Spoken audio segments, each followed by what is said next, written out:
3xyz XYZ igual a al cubo. al cubo. Calcule dz de x. ¿Cómo así? Calcule dz de x. Derivada parcial de z con respecto a x.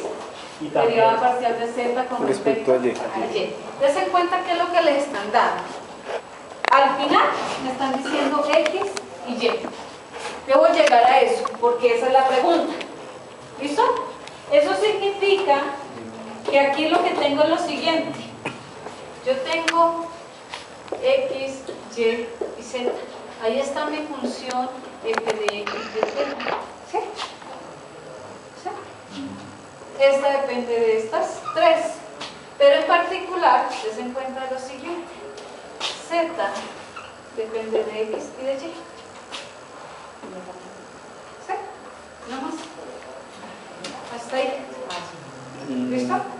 Z depende de x y de y. Para llegar a x, ¿cierto? X depende de x. Y y, para llegar a y depende de y. ¿No?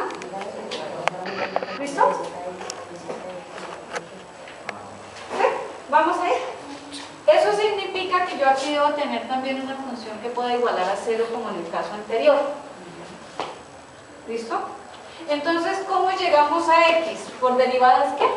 Parciales, ¿cierto? Entonces, ¿qué hago? Dense cuenta que no importa con qué derive a f con respecto a lo que sea, me va a dar 0 y es igual a ¿quién? ¿Sí? Entonces, para llegar a esta x, me vine por este lado, ¿cierto? Con derivada parcial de. Y aquí,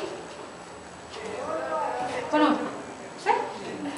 Que esto es lo mismo que decir derivada de x con respecto a x. Es decir, que para llegar aquí sería f x sobre, perdón, sobre no, por 1.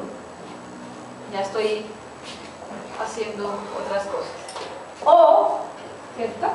Y usted se va por acá, tiene f sub z, y aquí sería z sub x, ¿cierto? ¿Por qué tengo que hacer z sub x? Es decir, derivada parcial de f con respecto a x.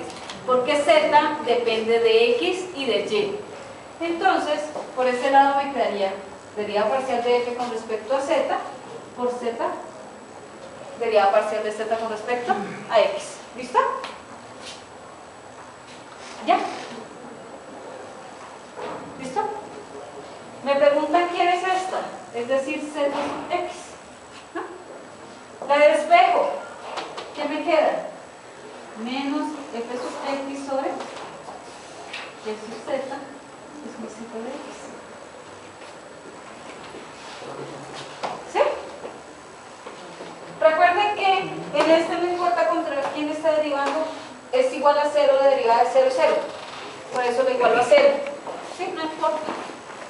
Y ahí después, para llegar con los caminitos, pues lo que busco es cómo llego a x. ¿Sí? Para llegar a x por este lado, pues es la derivada parcial de f con respecto a x por la derivada de x con respecto a x, porque depende de ella misma. ¿Listo? De este lado a este lado es la derivada parcial de. Entonces que todavía no la vamos a calcular. De este lado a este lado sería la derivada parcial de f con respecto a y. ¿Listo?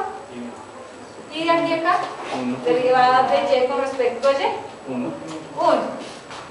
De aquí hasta acá para x sería derivada parcial de f con respecto a z, luego derivada parcial de z con respecto a x. De aquí hasta acá, derivada parcial de f con respecto a z y de z con respecto a y, ¿cierto? Aquí no voy a sumar todos los caminos. Recuerden que cuando llego a 2, pues necesito 2 derivadas parciales, así como en los otros casos de regla de la cadena. ¿Cuál sería mi otra posibilidad ahí? ¿Cuál sería?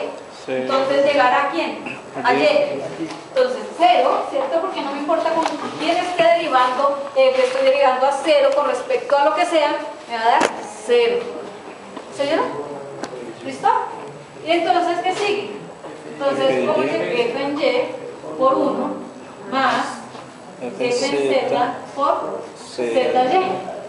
Si espejo zy, ¿Y qué me queda? Que es menos fy sobre fz. ¿Sí? Entonces ya puedo. ¿Quién es f en x? ¿Quién es f en y? ¿Quién es f en z? ¿Quién es z en x? ¿Y quién es z en y? Que es la pregunta. ¿Cierto? Esta es la pregunta. Entonces, ¿quién es f en x?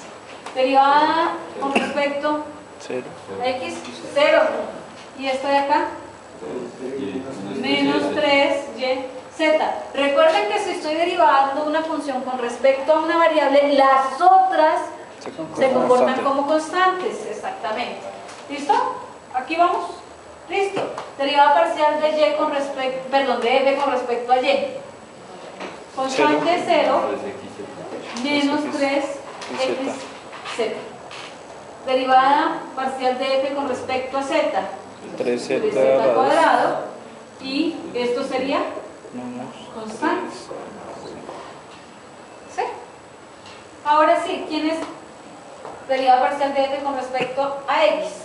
Es decir, que es menos f de x, que es menos por menos, más 3yz sobre f de qué? De z. ¿Pero quién es f de z? Es 3z cuadrado menos 3xy. ¿Y quién es z? Derivada parcial de z con respecto a y. Entonces, veamos. Menos, ¿cierto? Pero aquí es menos por menos, más 3xz sobre 3z cuadrado menos 3xy. ¿Listo?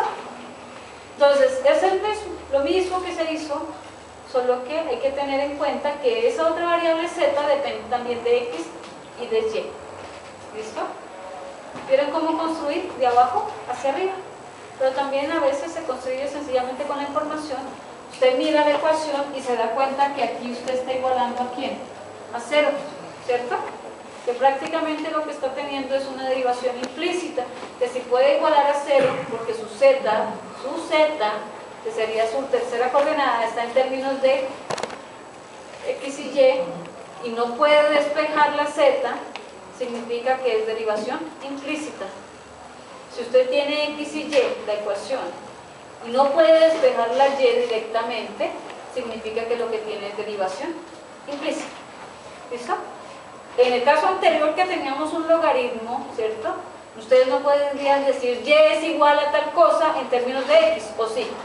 No, porque no había forma de dejar las x a un solo lado y las y al otro lado, ¿cierto? Entonces por eso es que se utiliza derivación implícita. ¿Dudas?